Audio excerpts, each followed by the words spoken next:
October 14th, 1944.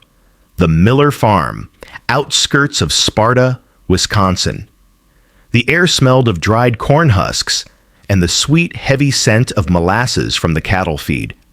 Elfrida wiped the sweat from her forehead with the back of a gloved hand, her muscles aching in a way that felt strangely honest.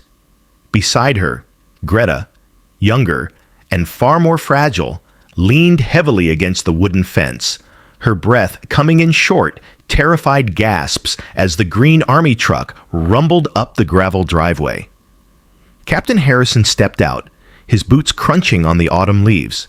He wasn't carrying a rifle today, just a clipboard and a small metal box. "Line up," Harrison said. His voice wasn't a bark, it was the flat, tired tone of a man doing a job.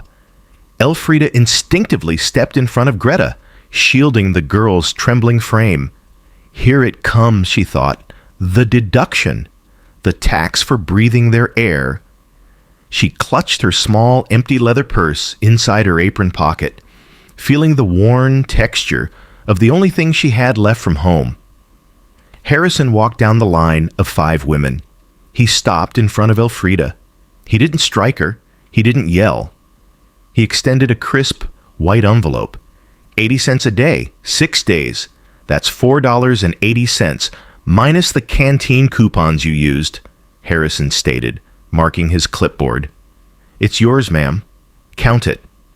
Elfrida stared at the envelope. The white paper was blinding in the afternoon sun. Her hands shook as she took it. Inside, distinct in green, were actual bills. "You pay us?" she whispered, her English broken and dry. "For work?" "Geneva Convention rules.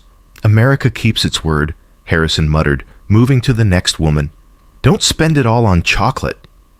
Elfrida looked at the money, then at the farmhouse where Mrs. Miller was watching from the porch, her face unreadable. The world as Elfrida knew it, of conquerors and slaves, tilted on its axis. Subscribe to follow this journey of unexpected humanity. Which country are you watching from? 6 weeks earlier, Camp McCoy, Wisconsin. 6 weeks before the first paycheck touched her palm, Elfrida stood on the platform of the railroad siding, her legs trembling from 3 days of travel. The sign above the depot read, "Camp McCoy, Wisconsin," in bold black letters that seemed to shout at the gray sky. The steam from the locomotive hissed violently, masking the whimpers of the younger women. Elfrida tightened her grip on Greta's arm. "Stand straight," she whispered in German, her voice a dry rasp. "Do not let them see you shake. We are soldiers of a sort, remember?" Greta nodded, wiping soot from her pale cheek, but her eyes darted around like a trapped bird. They had been captured near the field hospital in Normandy, shuffled through transit camps in England, and then shipped across an ocean that seemed endless. The propaganda back home had been clear. Americans were gangsters, mongrels who would work them until their spines snapped and then discard them in a ditch. Elfrida adjusted her nurse's cape, now stained and missing a button. She felt the small leather coin purse in her pocket against her hip. It was flat, limp, and utterly empty, a perfect mirror of her soul since her husband Hans had died on the Eastern Front. "Move, let's go! Schnell!" a sergeant shouted, waving his arm towards a row of waiting canvas-covered trucks. Elfrida braced herself for the strike of a rifle butt, the shove, the spit. But the sergeant just pointed. He looked bored. He was chewing gum, a rhythmic, wet sound that seemed obscenely casual. They climbed into the truck. The benches were hard, but the vehicle itself was sturdy, the engine roaring to life with a healthy, deep thrum. No sputtering, no black smoke. Fuel, Elfrida thought. They have so much fuel they waste it idling. As the truck rumbled away from the station, Elfrida peered through the gap in the canvas, her breath caught in her throat. The landscape was an assault of color, endless rolling hills of green and gold, barns painted a vibrant, impossible red. and the cows, hundreds of them, fat and sleek, grazing lazily in pastures that stretched to the horizon. There were no bomb craters, no blackened skeletons of trees, no smell of cordite or rotting masonry. "Look at the size of them," Greta whispered, staring at a passing herd. "They look like they are made of butter." "It is a trick," Elfrida hissed, though her own stomach growled traitorously at the sight. "They want us to think they are rich. It is a film set, a Potemkin village." The truck slowed as it approached the main gate of the camp. Barbed wire, yes. Towers, yes. That was familiar. That was safe. Elfrida understood prison. But then they passed the mess hall. The smell hit them before the truck even stopped. It wasn't the smell of watery cabbage soup or stale turnips. It was a thick, savory wave of roasting meat, frying onions, and something sweet. Yeast? Baking bread? It was the smell of a Sunday dinner in 1938 before the world caught fire. The truck halted. The flap was thrown open. "Disembark!" They scrambled out, forming a ragged line in the dirt. A tall officer, Captain Harrison, walked down the line. He didn't carry a whip. He held a clipboard. "Name?" he asked the woman next to Elfrida. "Mueller, Clara." "Okay, Clara. Medical check in Tent A. Showers in Tent B. Dinner at 1800 hours," he said, his voice devoid of malice. He looked at Elfrida. "Name?" "Elfrida Voss. Nurse. Rank?" "Just the name is fine, ma'am," Harrison interrupted, writing it down. He paused, looking at her hands, calloused and grimy. "You look hungry, Elfrida." She stiffened, her hand instinctively going to the empty purse in her pocket, clutching it like a talisman against his pity. "I am a prisoner. I require only rations." Harrison smirked, a small crinkle appearing by his eyes. "You're a prisoner of the United States Army. You'll get meatloaf and mashed potatoes like everyone else. Tonight is white bread night." White bread. The words hung in the crisp air, alien and impossible. Elfrida looked at the captain, searching for the cruelty, the trap, but he had already moved on to Greta. Elfrida looked down at the dusty boots of the enemy. The smell of the roasting meat was making her dizzy. For the first time in years, the emptiness in her purse felt less like a void and more like a question waiting to be answered. The canvas flaps of the truck were tied back, allowing the Wisconsin autumn to rush in. It was a cold wind, biting and clean, carrying the scent of damp earth and harvesting machinery. Elfrida sat near the tailgate, her body swaying in rhythm with the heavy suspension of the vehicle. She kept one hand on Greta's knee to steady the girl and the other deep in her pocket, her fingers tracing the worn, cracked seams of her empty leather purse. "Where are they taking us?" Greta whispered, her eyes wide as they scanned the passing landscape. "The forests. They are so deep here. If they shoot us there, no one will ever find the bodies." "Quiet," Elfrida said, though her own heart hammered a frantic rhythm against her ribs. "We are labor. They do not feed labor white bread just to shoot it in the woods. Use your head." The truck slowed as the gravel road turned into pavement. They were entering a town. A sign flashed by, Sparta. This was the first time Elfrida had seen the American civilian population up close. In the newsreels back in Berlin, Americans were portrayed as gangsters or cowboys, detached and soulless. But through the back of the truck, she saw small wooden houses with manicured lawns, bicycles leaning against porches, and flags, so many flags, hanging limp in the morning air. The truck ground to a halt at a stop sign near a general store. A group of school-aged boys stood on the corner, their satchels slung over their shoulders. They looked up, seeing the bold white PW stenciled on the denim shirts of the women inside. The recognition was instant. One boy, no older than 12, stooped down and grabbed a handful of gravel. He hurled it with surprising force. The stones clattered against the metal side of the truck. One small pebble struck the toe of Elfrida's boot. "Murderers!" the boy screamed, his face contorted in a mask of pure inherited hatred. "Kraut murderers!" A woman walking out of the store stopped. She didn't scold the boy. She just watched, her face hard, clutching her grocery bag tighter to her chest. Elfrida did not flinch. She squeezed the empty purse tighter, letting the leather bite into her palm. Yes, she thought, this is real. The bread was soft, but the hate is hard. This I understand. The guard in the cab banged on the partition, and the truck lurched forward, leaving the shouting boys behind. The silence returned, heavier than before. The other women in the truck looked down at their boots, the illusion of safety shattered by a handful of gravel.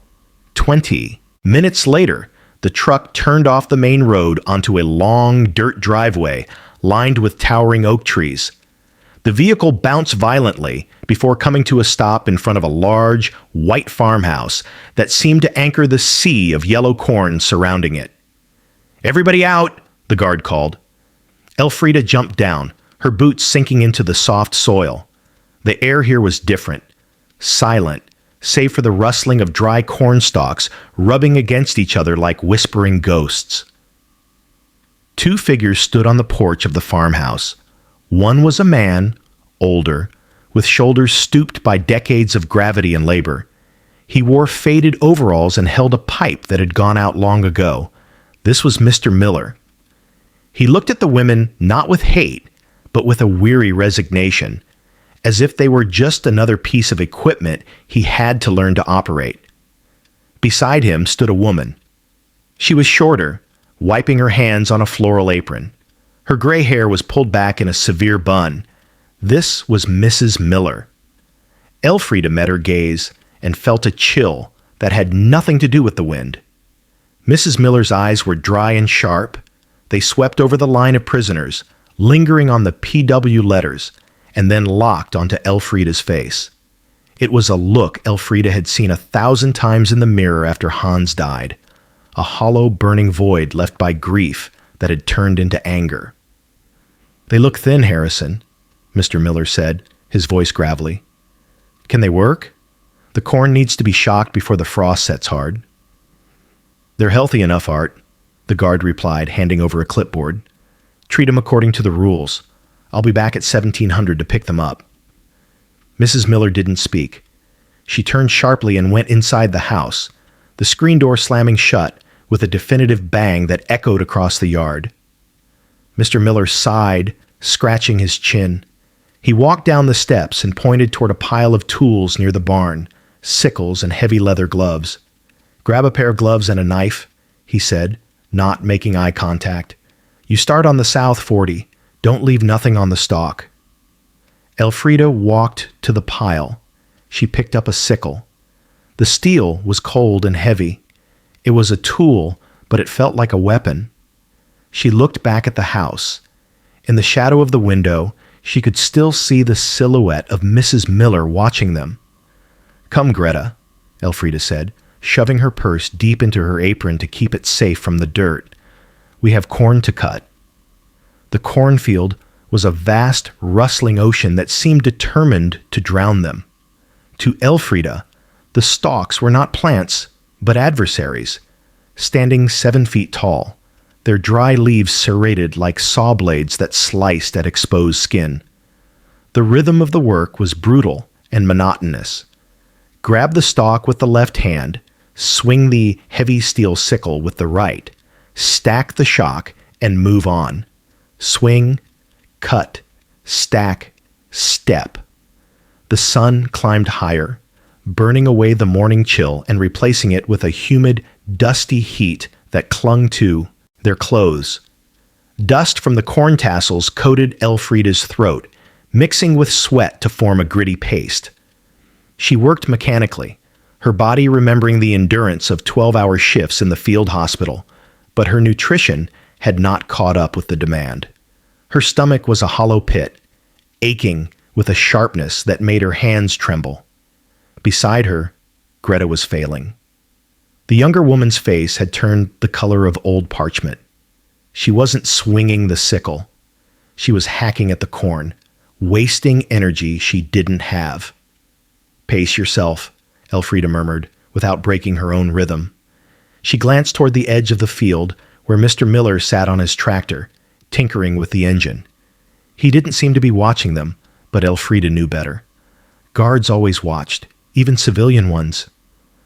I can't breathe, Elfrida," Greta gasped. She swayed, her knees buckling as she reached for a stalk to steady herself. The dry corn crackled loudly under her weight. Elfrida dropped her sickle and grabbed Greta's arm, hoisting her upright before she could hit the dirt.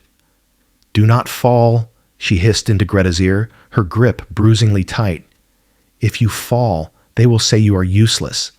They will send you back to the camp, or worse, to the isolation barracks. Stand up." Greta nodded weakly, tears cutting tracks through the dust on her cheeks. Elfrida took Greta's row, cutting 2 stalks for every one of her own, doubling her labor to hide the girl's weakness. She felt for the outline of her empty purse in her pocket, tapping it against her thigh. "Empty," she reminded herself. "We have nothing. We are nothing. We must work to exist." At noon, a bell rang from the farmhouse porch. It was a clear, sharp sound that cut through the haze of heat. Mr. Miller stood up from his tractor and wiped his hands on a rag. He pointed toward the house with his pipe stem. "Dinner?" he called out, his voice carrying easily over the field. Elfrida guided Greta toward the farmhouse, their boots heavy with mud. They stopped at the pump near the barn to wash their hands and faces. The water was shockingly cold, a small mercy that made Elfrida gasp. When they approached the back porch, they stopped, unsure of the protocol. Were they to sit in the dirt? In the barn? The back door opened. Mrs. Miller stepped out. She didn't look at them. She placed a large wicker basket covered with a checkered cloth and a condensation-slicked glass pitcher on a wooden table set up on the porch. Then, without a word, she turned and went back inside, locking the screen door behind her. The group of 5 German women stood frozen. They looked at the basket as if it were a landmine. "Go on," Elfrida said, taking the lead. She stepped onto the porch and lifted the cloth. Inside lay a pile of sandwiches, thick slabs of ground meat, steaming hot, nestled between halves of soft white buns, hamburgers. There was also a bowl of potato salad and the pitcher filled with lemonade. Real lemons, floating in sugar water and ice. "Meat?" Clara whispered, peering over Elfrida's shoulder. "For us?" "It could be spoiled," another woman muttered. "Or poisoned. Why would she feed us this? She hates us. You saw her eyes." Elfrida looked at the closed kitchen window. She could see the curtain twitch. Mrs. Miller was watching. Elfrida picked up one of the sandwiches. The bread was impossibly soft, denting under her thumb. The meat smelled of onions and grease, a rich, intoxicating aroma that made her mouth water so violently it hurt. She broke a small piece of the meat off and put it in her mouth, chewing slowly. Flavor exploded: salt, fat, beef. It was overwhelming. She swallowed, waiting for the bitterness of poison or the foul taste of rot. There was nothing but the heavy, satisfying warmth of protein. "It is clean," Elfrida announced. She handed the rest of the sandwich to Greta. "Eat, slowly, or you will be sick." They sat on the edge of the porch, the silence broken only by the sound of chewing and the clinking of the glass pitcher. They ate with a reverence usually reserved for church. Elfrida watched Greta's color return, the pink flushing back into her cheeks as the sugar and meat did their work. Elfrida took a sip of the lemonade. It was so sweet it made her teeth ache. She looked at the empty yard, at the red barn, and at the closed door of the house. This was the enemy's tactic, she decided. They would not beat you with sticks. They would break you with kindness until you forgot who you were. They would fill your stomach until you were too heavy to fight. She wiped her mouth with the back of her hand, her fingers brushing the pocket where her empty purse lay. Today, her stomach was full, but the purse was still empty.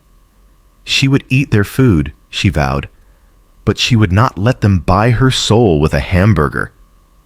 The transition from the blinding gold of the cornfield to the dim, cavernous interior of the dairy barn took a moment for Elfrida's eyes to adjust. The air here was thick and warm, smelling of fermenting silage, manure, and the sweet, milky breath of 30 Holsteins. It was a smell of life, distinct from the sterile scent of the hospital tents she was used to, but the underlying biology was the same. Mr. Miller had driven the tractor into town for parts, leaving the prisoners under the watchful, if distant, supervision of his wife. The women were tasked with sweeping the central aisle and preparing the stanchions for the evening milking. It was lighter work than the cornfield, but the proximity to the large animals made Greta nervous. She moved skittishly, her broom barely touching the concrete. Then the chaos started. At the far end of the row, a young heifer, perhaps spooked by a shadow or a sudden noise, lurched violently backward.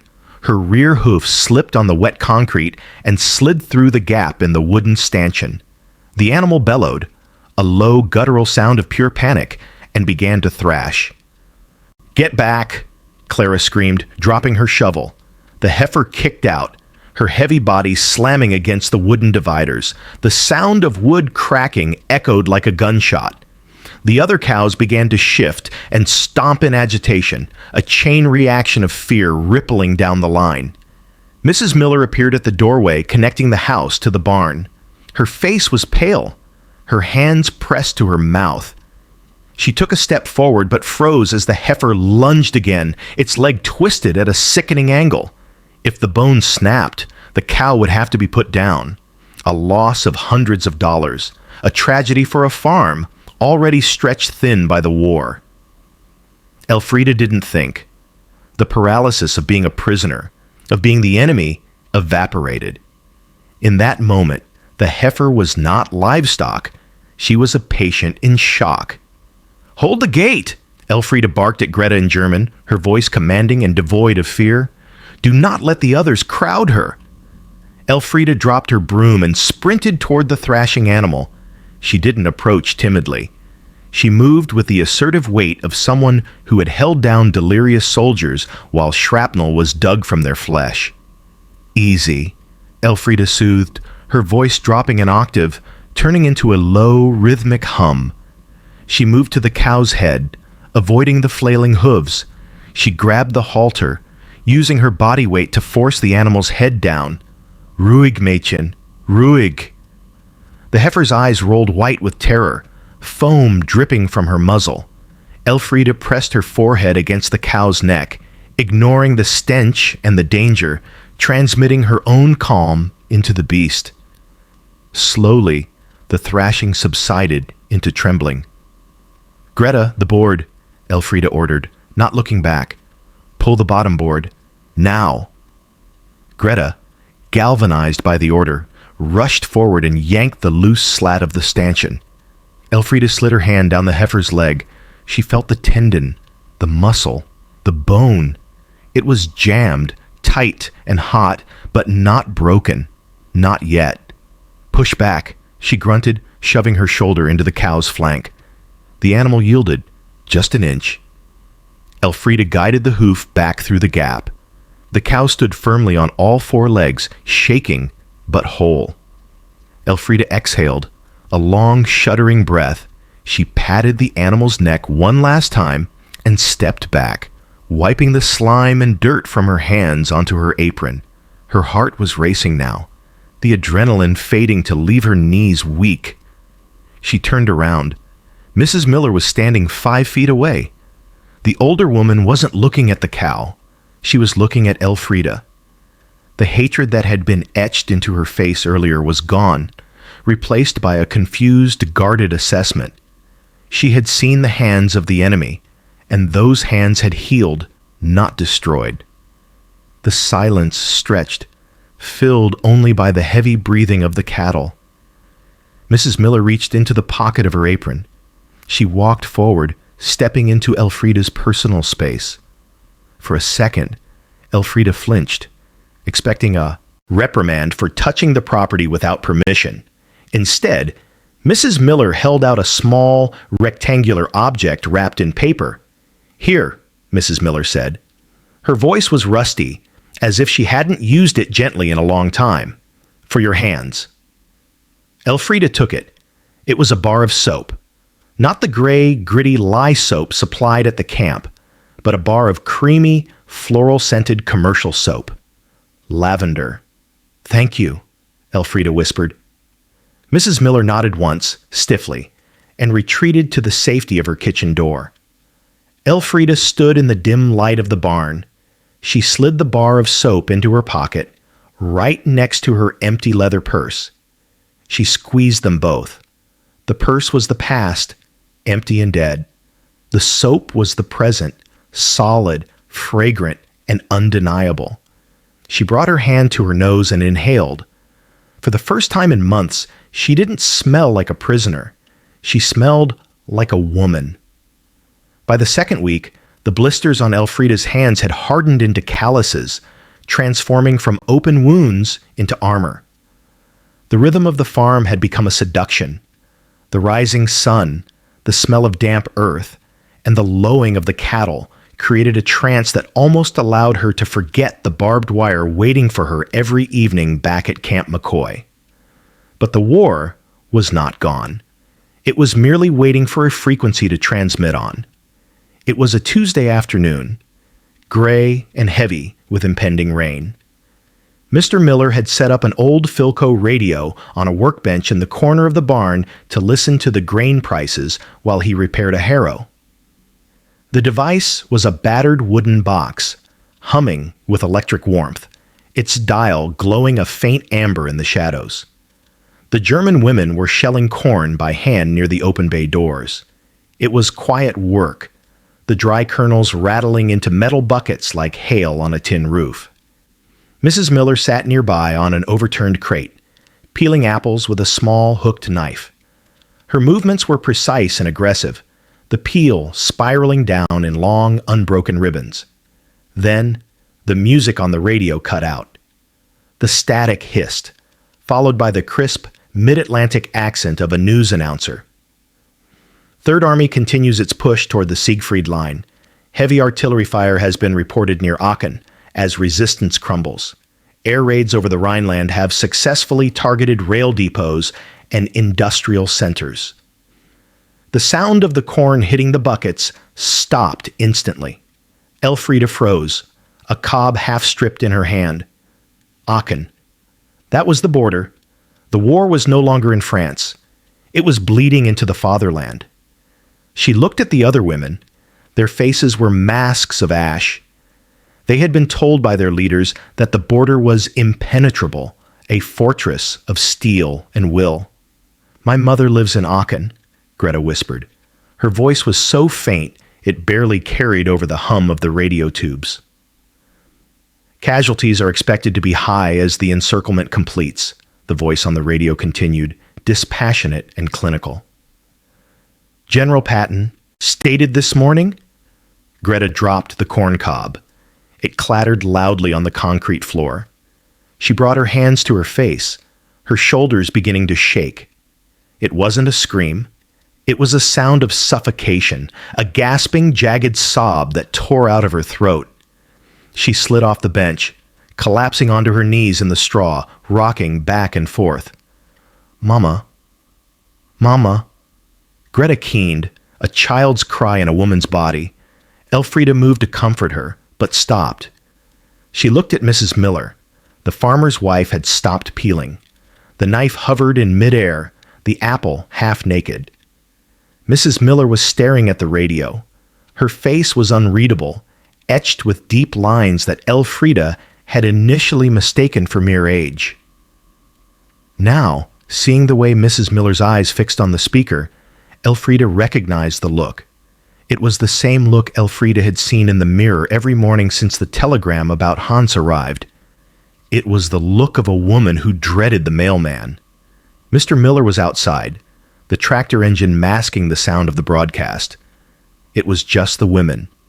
The announcer went on, detailing tonnage of bombs dropped. Greta's sobbing grew louder, echoing off the wooden rafters. It was raw, ugly, and undeniably human. Mrs. Miller stood up. She walked past the weeping German girl, her boots heavy on the floorboards. She approached the workbench. Her hand, stained with apple juice, reached out and gripped the volume dial. Click. The voice of the announcer was severed. The barn plunged into a sudden, ringing silence, broken only by the wind whistling through the slats and Greta's wet, ragged breathing. Mrs. Miller didn't turn around immediately.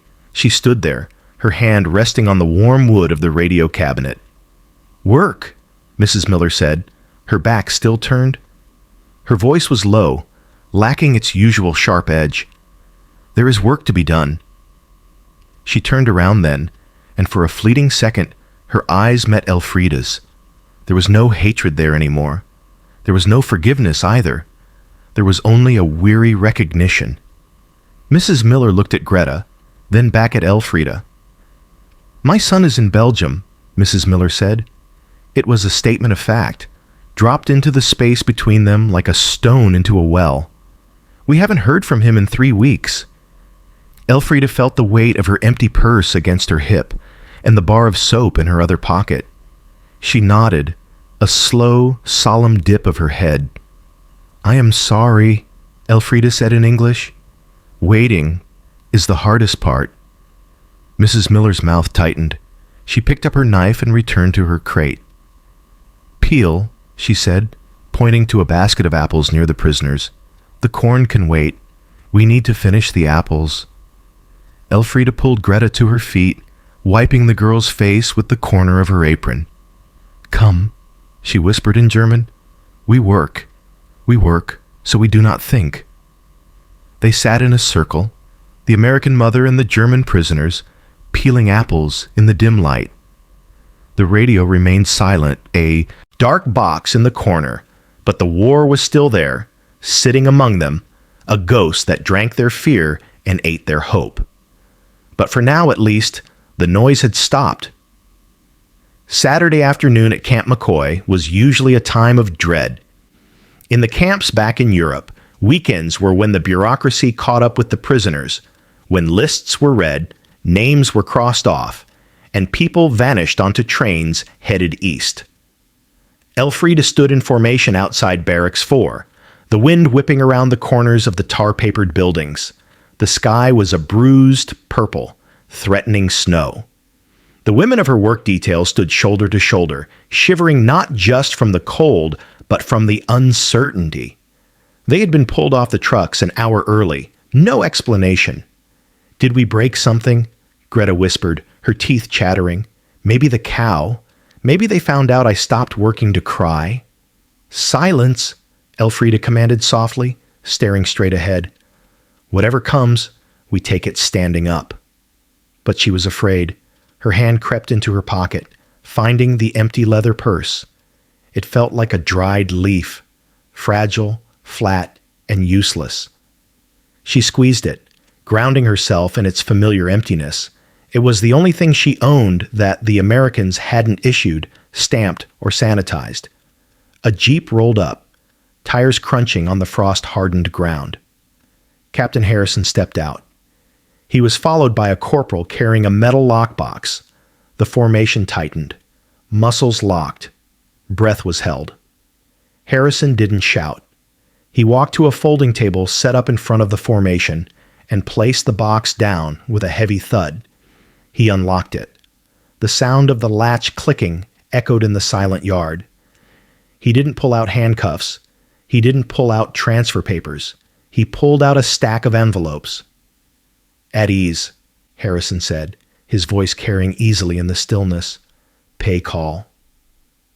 The words floated in the air, foreign and absurd. "Pay call?" Elfrida frowned. She looked at Clara, then at the woman beside her, They were all exchanging bewildered glances. "Voss, Elfrida," Harrison called out. Elfrida stepped forward, her boots heavy on the gravel. She stopped in front of the table, keeping her face blank.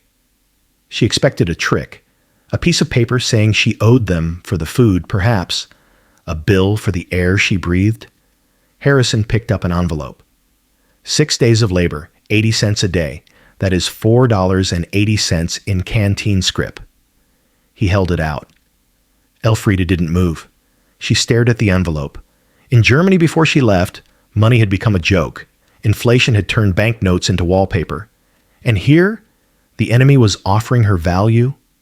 For what? For surviving. "Take it," Harrison said, his tone softening, just a fraction. "It's the law.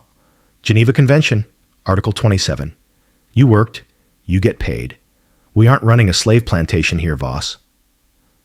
Elfrida reached out.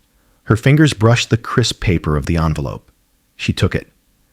It was light, but it felt incredibly heavy. "Thank you," she said, the words feeling strange on her tongue. She stepped back into line, clutching the envelope against her chest. She waited until the distribution was finished, until every woman held a similar white rectangle. "Dismissed," Harrison said, climbing back into his Jeep. "Canteen opens at 1900. The formation broke, but no one moved toward the barracks. They stood in the cold, tearing open the envelopes. Elfrida opened hers.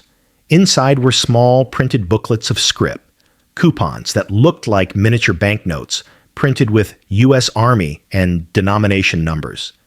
It wasn't gold, but in the economy of the camp, it was power. It was choice. Slowly, with trembling hands, Elfrida pulled out her leather purse. She undid the brass clasp, which had not closed over anything substantial for 2 years. She folded the scrip carefully, smoothing the edges, and slid it inside. The purse bulged. She closed the clasp. Snap. The sound was loud. It was the sound of a lock engaging, but this time it was locking something in, not keeping her out. She held the purse in her palm, weighing it. It pulled down against her hand. Gravity. It had gravity.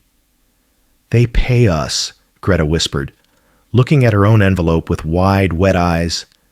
"Elfrida, they actually pay us."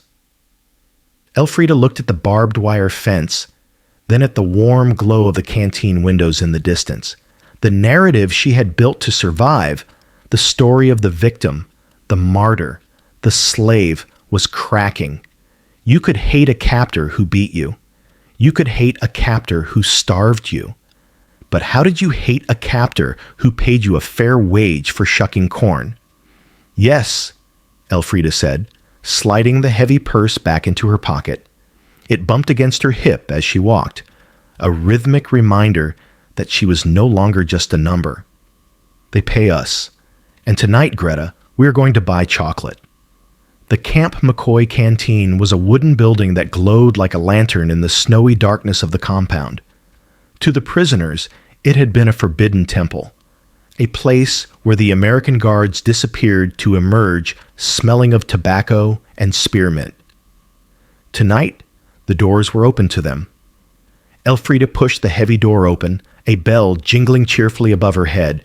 The warmth hit her first, a dry radiator heat that instantly thawed her frozen cheeks. Then came the smell.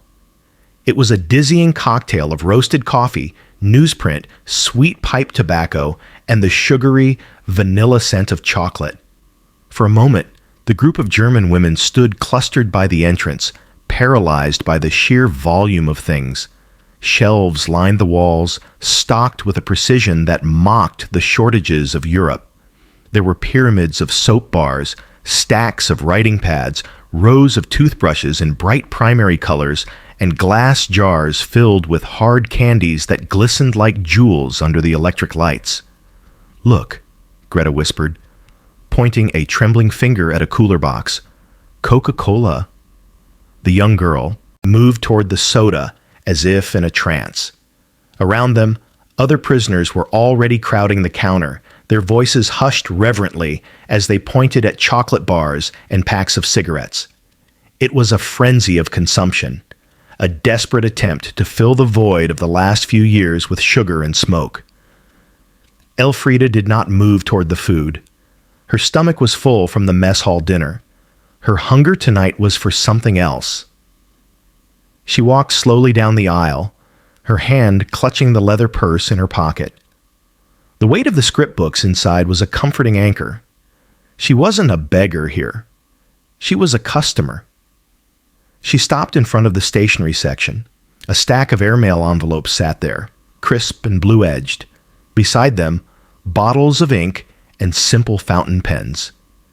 Elfrida ran her finger along the edge of a writing pad, to write home, to tell her mother she was alive, to tell her that the Americans were not monsters, but people who paid wages and ate hamburgers. She picked up the pad and a packet of envelopes.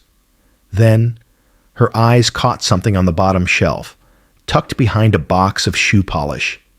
Yarn. It wasn't the rough, scratchy gray wool of the Wehrmacht uniforms.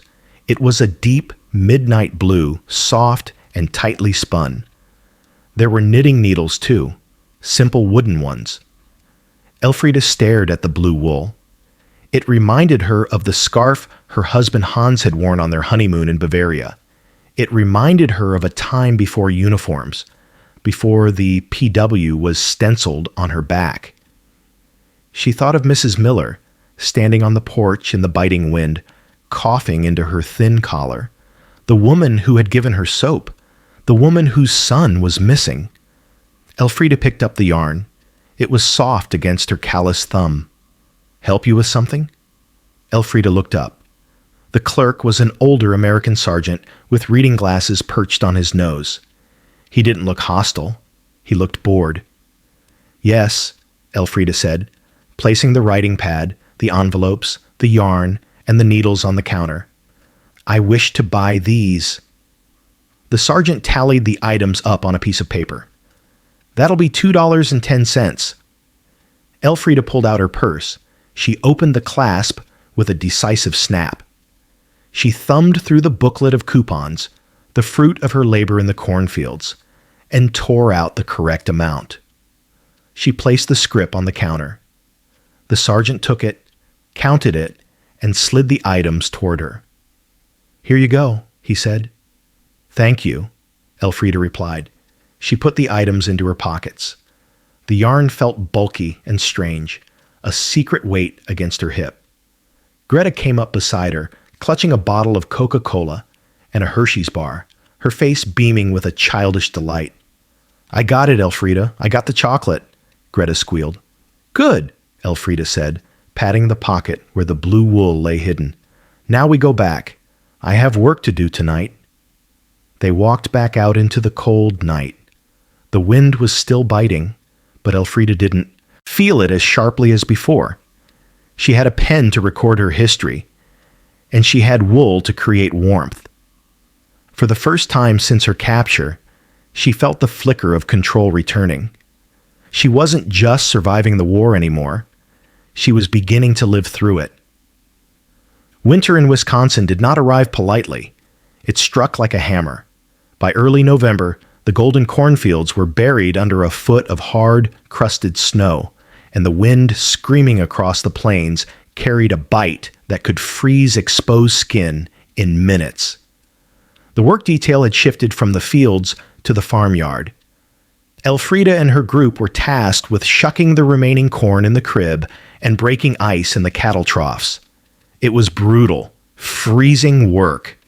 Their breath hung in the air like suspended fog, and despite the wool coats issued by the camp, the cold seeped into their bones. Mrs. Miller was always there. It was a matter of principle for her. If the prisoners were working, she would watch them. She sat on the back porch in her rocking chair, wrapped in a thin gray shawl that seemed pitifully inadequate against the gale. But Mrs. Miller was sick. For 3 days, a hacking, wet cough had racked her small frame. Every time the fit took her, she would bend double, clutching her chest, her face turning a frightening shade of crimson. Yet, She refused to go inside. She sat there, a stubborn sentry guarding her home against the women she still struggled to see as anything other than the enemy. Elfrida hacked at the ice in the water trough with a crowbar, stealing glances at the porch. Inside her coat, pressed against her ribs, lay the object she had spent the last week creating. Every night in the barracks, after lights out, Elfrida had knitted by the dim glow of the hallway bulb, or sometimes just by touch. The midnight blue yarn she had bought at the canteen had transformed loop by loop into a thick, tight-woven scarf. It wasn't a standard issue item. It was soft, flawed in a few places where her tired hands had slipped, but undeniably warm. A particularly violent coughing fit seized Mrs. Miller. She dropped her knitting and pressed a handkerchief to her mouth, her shoulders shaking uncontrollably. When the spasm passed, she looked exhausted, her eyes watering, leaning back against the wood of the rocker with her eyes closed. "She will catch pneumonia," Greta whispered, shivering as she tossed a chunk of ice aside. "Why does she not go inside?" "Because she is afraid if she turns her back, we will steal the farm," Elfrida murmured. "She is a mother waiting for a son. She thinks she has to hold the line." At the noon break, the prisoners were allowed into the barn to eat their rations out of the wind. Mrs. Miller usually went inside the house then to warm up. Elfrida watched the screen door close behind the old woman. The porch was empty. The rocking chair moved slightly in the wind, a ghostly rhythm. "Wait here," Elfrida told the others. She walked out of the barn. The snow crunched loudly under her boots. The wind whipped her hair across her face, stinging her eyes. She walked up the steps to the porch, her heart hammered against her ribs. A different fear than combat. This was the fear of rejection. If Mrs. Miller threw it away, it would be worse than a slap. Elfrida reached inside her coat and pulled out the blue scarf. Against the bleak white and gray of the winter landscape, the blue was startlingly vibrant. It looked like a piece of a summer night sky. She didn't knock. She didn't leave a note. She simply draped the scarf over the back of the rocking chair where Mrs. Miller would sit. The wool settled there, heavy and promising. Elfrida turned and marched back to the barn, her hands empty, but her chest tight. When the break ended, Mrs. Miller came back out. She wore her heavy coat. She stopped when she reached the chair. She stared at the blue wool. She looked around the yard, her eyes scanning the barn where the prisoners were already back at work, heads down, feigning ignorance. Mrs. Miller picked up the scarf. She ran her thumb over the knitting.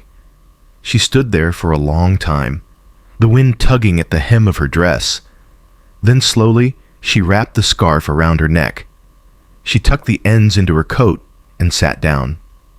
She didn't wave. She didn't call out a thank you. But for the rest of the afternoon, as the snow began to fall again, the bright flash of blue remained around her neck, shielding her throat from the cold. Elfrida watched from the trough, chipping away at the ice. The work was hard, but the sight of that blue scarf was a fire that kept her warm. The transaction was complete. Labor for wages, wages for wool, wool for warmth. And in that warmth, the war receded just a little further. December 24th arrived at Camp McCoy not with a bang, but with a hush. The wind that had howled for weeks suddenly dropped, leaving the snow-covered compound in a crystalline silence under a sky crowded with stars. Inside Barracks 4, the air was thick with the scent of pine needles and melting wax. The prisoners had been permitted to drag a small fir tree from the edge of the woods into the mess hall. Decorated with stars cut from tin cans and garlands made of colored paper from cigarette packs, it stood as a defiant symbol of normalcy in a world gone mad. Elfrida sat on her bunk, her knees drawn up to her chest. Around her, women were polishing their boots or mending their shirts, preparing for the evening service, but the activity was subdued. Christmas was the hardest time. It was the time when the distance between Wisconsin and Germany felt not like an ocean, but like an eternity. Do you think it is snowing in Berlin? Greta asked, staring out the frosted window. It always snows in Berlin at Christmas, Elfriede lied softly. She knew from the newsreels that it was likely raining fire and ash. Earlier that afternoon, the mail truck had arrived. It was the lifeline of the camp. Captain Harrison had distributed letters and packages, his usual stoicism replaced by a quiet respect for the holiday. Elfriede had received no letter, but she had received a package. It sat on her footlocker now, a round red metal tin. There was no return address, only a tag tied with familiar red ribbon. It read, "For the workers." Elfriede reached out and picked up the tin. It was heavy. She pried the lid open. The smell wafted up, rich, buttery, and sweet. Inside, nestled in wax paper, were dozens of Spritzgebäck, traditional German butter cookies, pressed into shapes of wreaths and stars. On top of the cookies lay a small card. Elfriede picked it up. The handwriting was cramped and spidery, the ink slightly smudged. Peace on earth. The scarf is warm. Monsieur Elfriede felt a lump form in her throat, hard and painful. She looked at the card, then at the cookies. Mrs. Miller had not just bought them something. She had baked for them. She had used her sugar ration, her butter, her time. She had made a German recipe for German prisoners. Elfriede opened her leather purse. It was no longer empty, nor did it just hold money. She slid the small card inside, tucking it behind her script booklet. It was a currency of a different kind, proof that she was seen, that she was human. "Come," Elfriede said, standing up and taking the tin. "We share." She walked to the center of the room where the other women gathered. She offered the tin to Greta first. The young girl took a star-shaped cookie. She took a bite, and her eyes widened. "Butter," she whispered, crumbs falling on her shirt. "Real butter. It tastes like home used to taste." The tin went around. Every woman took one. They ate in silence, the taste of vanilla and fat dissolving the bitterness of their captivity. Then, from the corner of the room, someone started to hum. It was a low, mournful sound at first, but it gained strength. "Stille Nacht, Heilige Nacht." Elfriede joined in. Her voice was strong, an alto that had once sung in the village choir. "Alles schläft, einsam wacht." Voices rose from the other bunks. 50 women, enemies of the state, standing in a wooden barracks in the middle of America, singing the hymn that the world shared. Outside, the guard on patrol stopped near the window. He didn't bang on the glass to order silence. He stood there, his rifle slung over his shoulder, listening to the German words drifting out into the cold American night. Elfriede closed her eyes as she sang. She could taste the sweetness of the cookie on her tongue and feel the warmth of the other women around her. The war was still raging. Men were still dying. But in this room, for this hour, there was a truce. The purse in her pocket felt heavy against her hip, anchoring her not to the past, but to this strange, impossible present where enemies baked cookies and prisoners sang of peace. Buak e, nak lai gian, e ngan chuang ten, hoi huang and disan, cape lai han trin, qua Elfriede. Vau nam 1946. Kien trang jacket tuk, len hoi huang juox banhan. Shungjot tam li luk nai lasu gieng se gua niem vuitu, dova noi so hai ki fai trovemot nuok juk huang tan, roik sasu no jukwa nuok mai. Jim soe chuyen, turning point, din ratai ban tan tuan kuatrai. Nui Elfriede joy tuan, boso fiu luong teach, lui swot do nam tan mot quantien mat gia trilon. Chiek vida tung rong twitch gio jai kengfong, kong chi chua tien ma chua ka fam gia juok taisin. Chuong ket thus voi hin, an joan ksejing gang kwe trang trai, miller lan koi, noi chies kon len ksan van hien dien, nhumo chung han chutin, ngoi gua hai chien tuyen. Buokbi, Chapter 10. The Harvest of Dignity Spring. 1946 brought a different kind of thaw to Wisconsin. The ice on the troughs melted, the mud dried into dust, and the barbed wire gates of Camp McCoy stood open, waiting for the final exodus. The war was over. The Third Reich was ash. It was time to go home. The processing center was a hive of administrative noise, typewriters clacking, stamps pounding against paper, and the low murmur of thousands of prisoners transitioning back into citizens. Elfrida stood in the long queue, her kit bag slung over her shoulder. She wore civilian clothes provided by the Red Cross, a simple gray skirt and a white blouse that felt too light after years of denim workwear.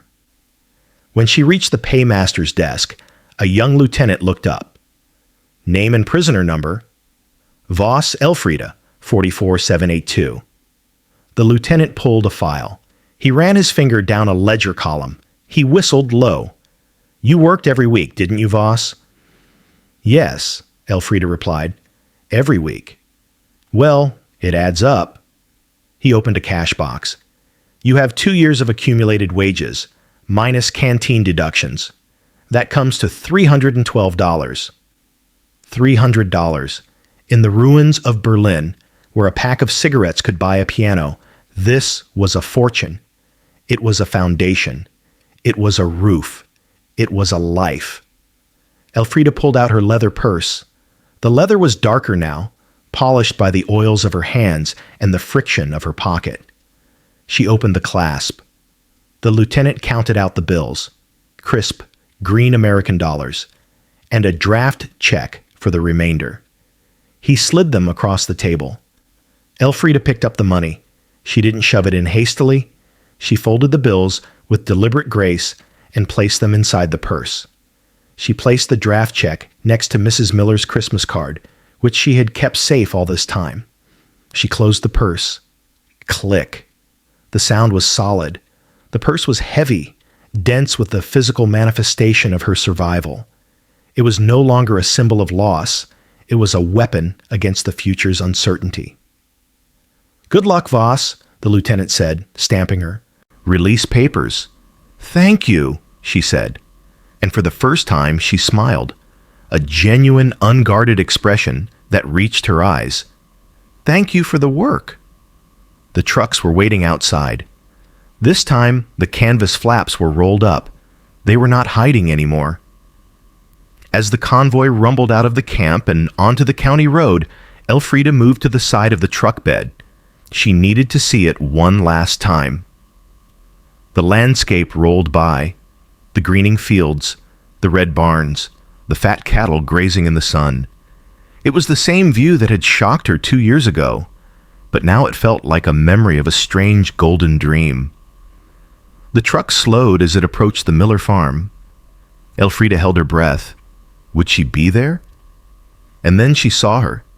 Mrs. Miller was standing on the porch. She wasn't working. She was just standing there, one hand resting on the porch railing. The spring air was mild, warm enough for shirt sleeves, but around her neck, stark against her floral dress, was the dark blue wool scarf. Mrs. Miller saw the truck. She saw the women. She didn't wave wildly like a friend, nor did she turn her back like an enemy. She simply raised her hand in a slow, steady salute, a gesture of acknowledgement. Elfrida raised her hand in return, pressing her palm against the air as if she could touch the woman across the distance. The truck accelerated, kicking up dust. The farmhouse shrank. The red barn became a dot, and the blue scarf vanished into the blur of the horizon. Elfrida sat back down on the bench. She pressed her hand against her pocket, feeling the heavy purse resting against her hip. She was going back to a broken world, to a city of rubble and ghosts. But she was not going back empty-handed. She carried the wages of her enemy and the warmth of a blue scarf that had bridged the gap between them.